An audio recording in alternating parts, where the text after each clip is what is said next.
and the epithets that concerned me in the past was accepting bribes.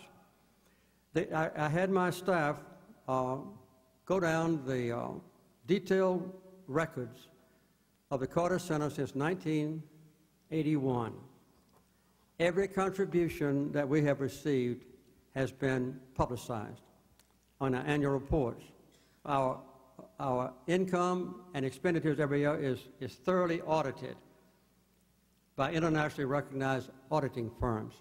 And of the total amount of contributions that we have received from all the Mideast Arab nations combined, the amount has been 2.7%. Of that amount, 71% of their contributions have gone for health programs in Africa. 21% have gone for our Carter Center's endowment. 5% went for our original construction of the Carter Center buildings. And 3% have gone for elections, economic development, and so forth. Part of that money that helped us with the cost of elections in Palestine came from some of those donors. We have never had a Mideast donor who wanted to be anonymous. All of them have been publicized. I might add that I have never received 1 cent personally, either from Mideast contributors or from the Carter Center. This is its 25th year. I've always worked without any salary whatsoever.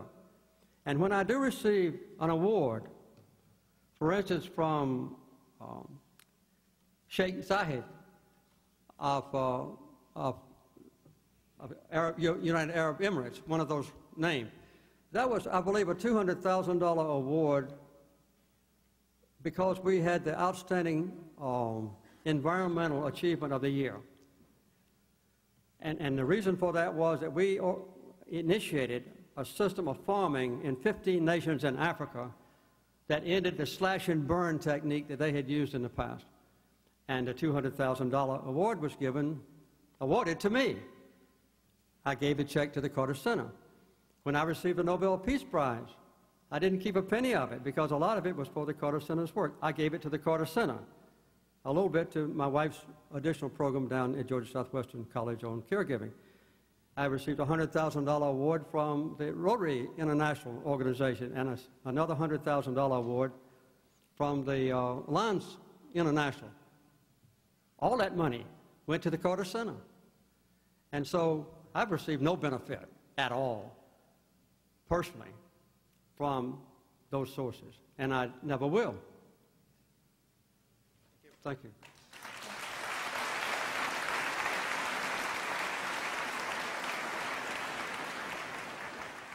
Obviously, one of the concerns of people who've been looking, as it were, at the Palestinian-Israeli conflict is the question that's often said by many Israelis, but do we have any partners for peace? And we have 2 questions. Sam Ackerman, a junior majoring in economics and Islamic and Middle Eastern studies, and Tamer Karmat, who is a graduate study in the Heller School. Okay? Sam, we'll take you first, and then Tamer. First of all, Mr. Carter, thank you for, Mr. President, thank you for coming to speak to us today. Thank you. My question is as follows. In your book, you stated, quote, Israel's continued control and colonization of Palestinian land have been the primary obstacles to a comprehensive peace agreement in the Holy Land, end quote. Yes. As someone who helped negotiate the Camp David Accords and has seen Israel's huge sacrifices for peace, how can Israel be to blame when its supposed partners like Hamas and the PLO have explicitly declared that they accept no Jewish state in the land and that negotiations with Israel are inherently forbidden? Okay. Should I answer both? No, we'll take them all. Tamer, answer this one or go together. together. Good afternoon, Mr. President. Yeah. Thank you for mentioning that that Hamas offered the cease. Hamas offered the truce in 2004, and presently we all know that Hamas is in power and it has a strong presence among Palestinians.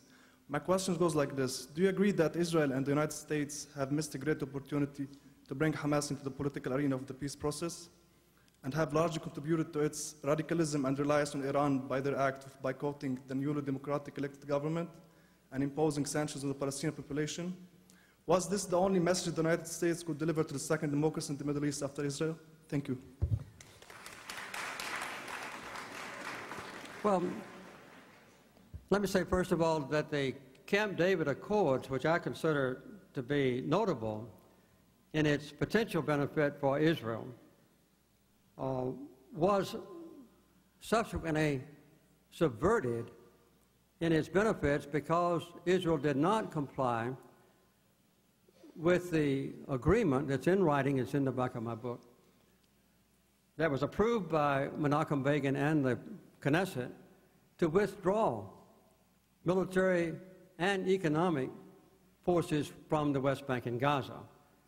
And instead, shortly after going back to Israel, the Likud party under Menachem Begin began to build a large number of settlements which had been frozen up through the Camp David Accords.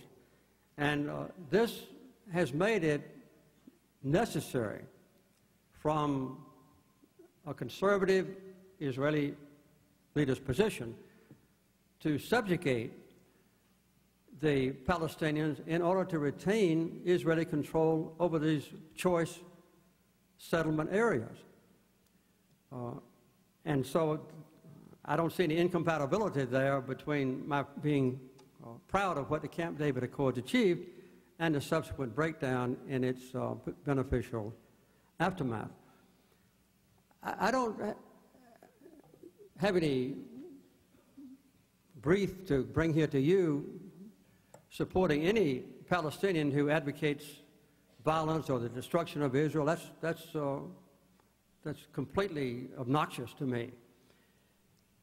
Prior to Oslo, as you know, the PLO, headed by Arafat, did have that as one of their basic premises. When Yitzhak Rabin and Shimon Peres and other negotiators on the Israeli side and the Palestinians on their side concluded the Oslo Agreement, then Arafat went to the PLO and declared the official policy was to accept Israel's right to exist and to live in peace. That was making good progress until Rabin was tragically assassinated. Ariel Sharon announced, even before Rabin's assassination, that the Oslo Agreement was national suicide. And that was the opinion of Netanyahu, and as well as Ariel Sharon, and I presume Ehud Olmert. I'm not sure about him. But it was a discarding of the friendly and peaceful agreement that was negotiated under the auspices of the Norwegian government.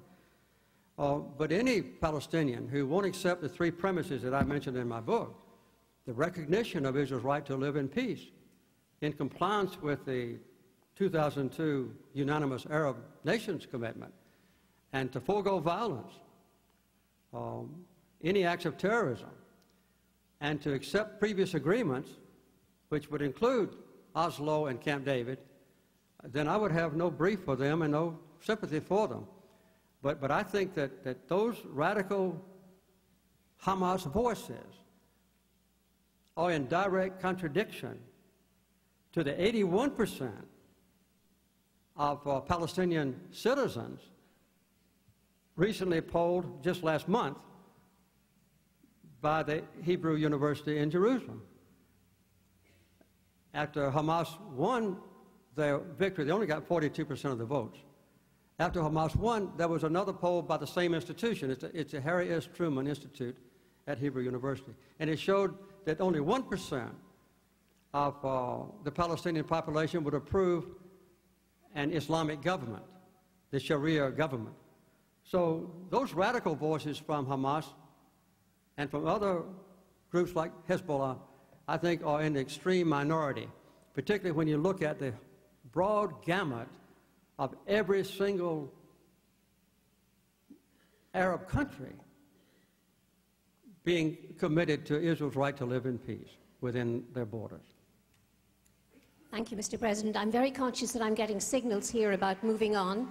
The President has to go fairly quickly to catch a plane, so I'm afraid I'm going to have to tell you what the rest of the questions were about before we move to our final one, just to honour those whom we suggested earlier on might ask them. There were quite a few questions about the Clinton proposals, and people wanted more details about your hesitations about them.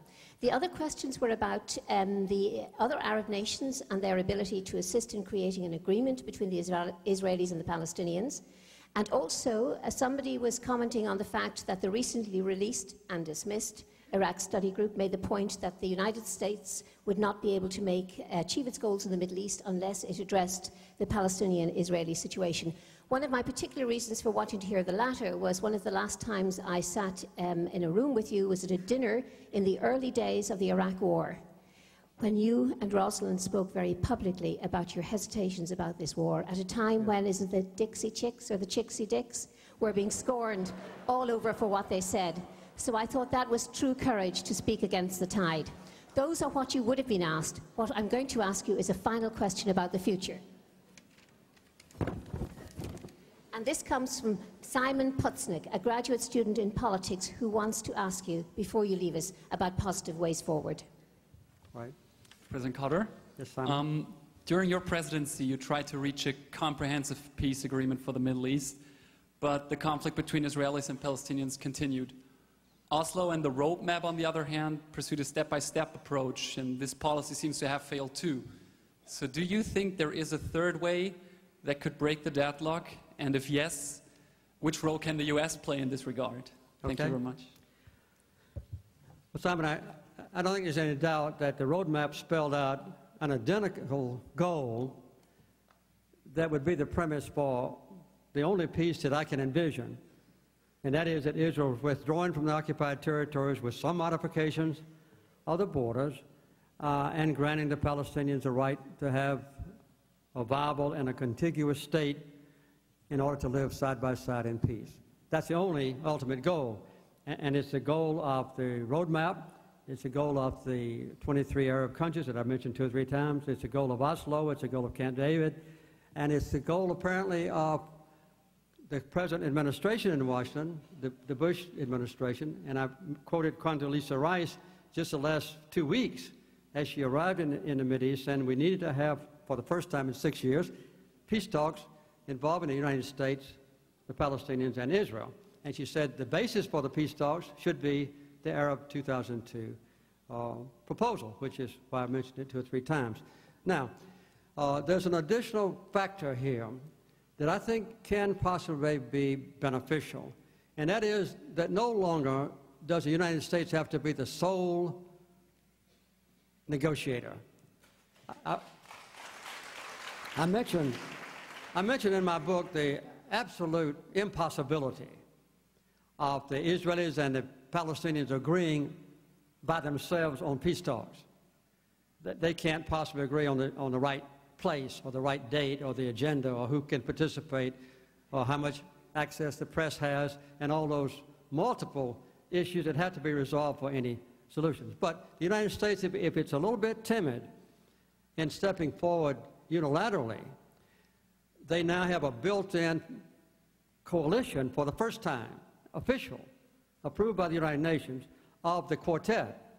And I don't think there's any harm at all. I think it'd be very beneficial, instead of the United States being a sole negotiator, to bring in the Israeli side, the Palestinian side, Mahmoud Abbas, representing all the Palestinians, and the European Union, and the Russians, and also the United Nations. So that quartet now can provide not only a worldwide beneficial influence toward accommodation, but it can also take a little bit of the responsibility from the United States' shoulders. And I think this might be at least being considered in Washington, because the last proposal that Condoleezza Rice made, I've forgotten the exact date, but the International Quartet will be convened within the next few days to contemplate the next moves toward peace. The bottom line for me, when I was at Camp David, when I was negotiating a peace agreement later on, and during my 25 years since I left the White House, has been that the people in the Mideast region want peace. The Lebanese, God knows, want peace.